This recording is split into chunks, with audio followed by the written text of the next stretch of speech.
education. There's my little timer right there. So, there's a couple of things I'd really like just to ensure we've got before we leave, and that it's really understanding those two kicks. In saying that, what I'm about to show you, the micro version, I've got a really good thorough version on, and this is for the instructors, on your app, on the release app. Education, BodyCombat 100, one-step vertical side kick, and the axe kick. I break it down really well. But the key part here is that when we're moving to the 45 degrees, if you notice, we didn't teach you how we would normally do what before we do all our kicks. What do we always teach you before we do our kicks? We set the hill, but if you notice, I never said anything about setting the hill. And the reason being is we don't actually need to for this particular kick, would you believe? Because we're not wanting to kick up out, so we don't need to put the weight on the supporting leg and get everything in line.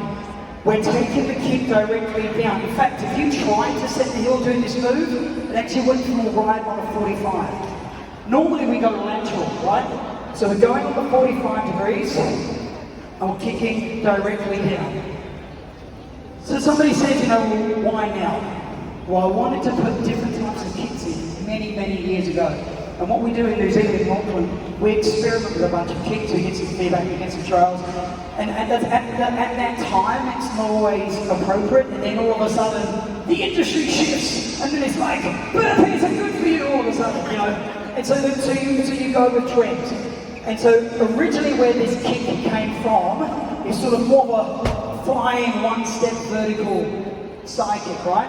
However, the challenge around that is that we would then require, a little bit like the evasive side kick, we would require people to be moving forward, taking off with one foot, moving laterally, and then landing, taking off with one foot and landing with the same one foot.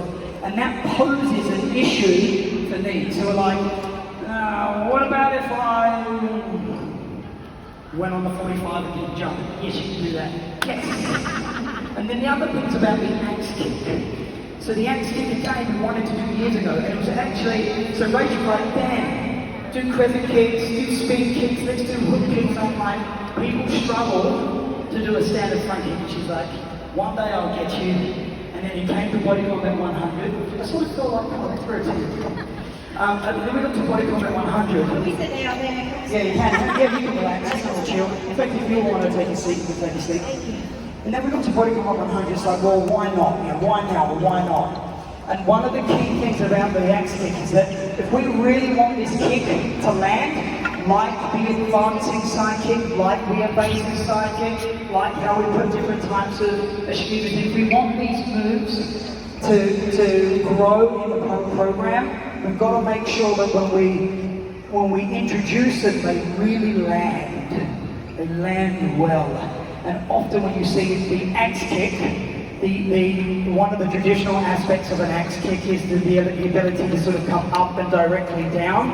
I sort of feel like if we were to go straight up, straight down, we might then actually take our weight from underneath us, and so circular.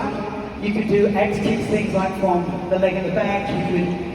You could come from out to in rather than in to out. All of that just adds a level of sort of complexity and challenge for mobility in the hips and strength. So we've gone with what I believe is probably the most safest to introduce. Would we do it every round? I don't know, I'm not sure. But I would say it'd be nice to at least do it twice in a 4-round process.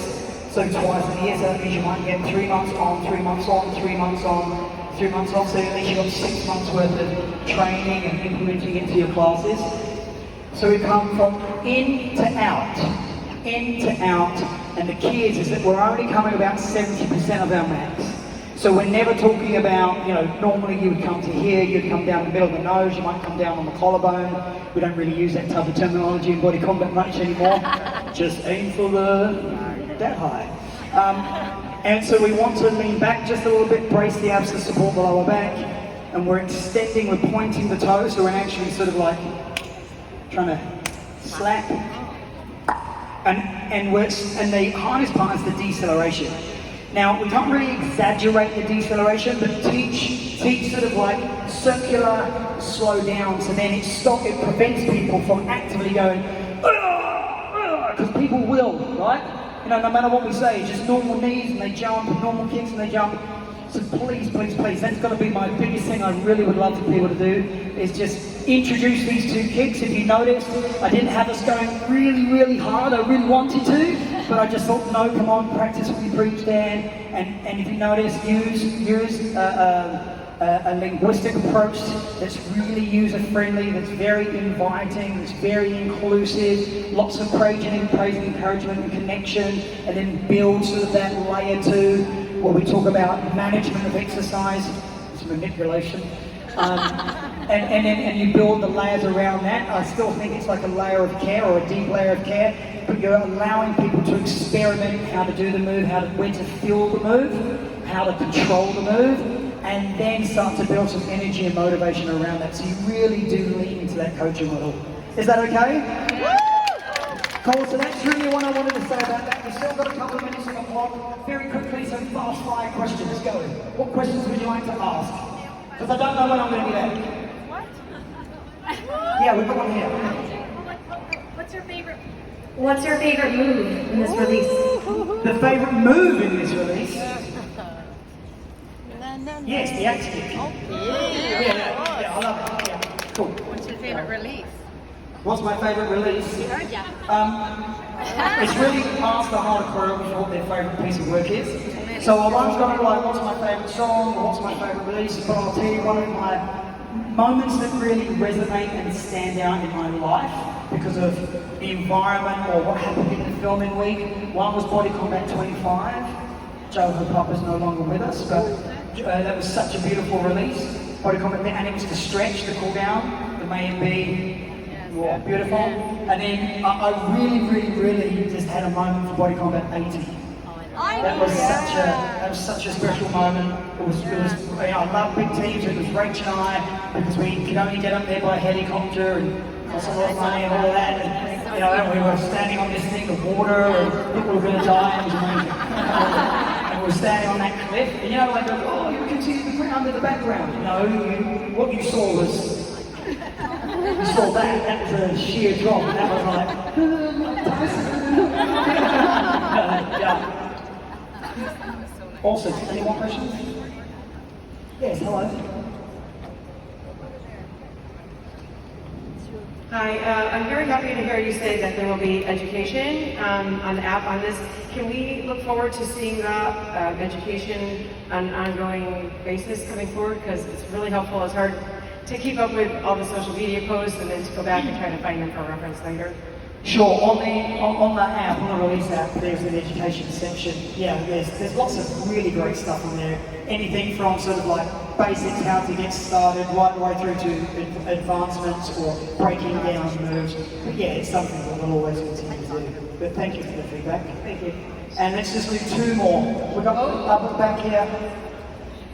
So for doing BodyCombat for 25 years, if you can tell us what's your one thing that keeps you like always motivated to do BodyCombat? It's a good question. It is a good question, and can I relate it to life and not just BodyCombat? Because essentially the question is like, what keeps you going, right? I said this yesterday in one of the presentations I was giving. It's like, find things in life that make you happy, and do more of that. Yeah? Because if you do lots of micro things that just make you happy, then you won't be bitter in the world. Things won't sort of trigger you so easy. Now, there's a lot of crap that goes on social media. There's a lot of sort of political stuff, and you know, we react. But if you just do lots of things that make you happy, you look at life through a different set of lenses. And so I try to do that.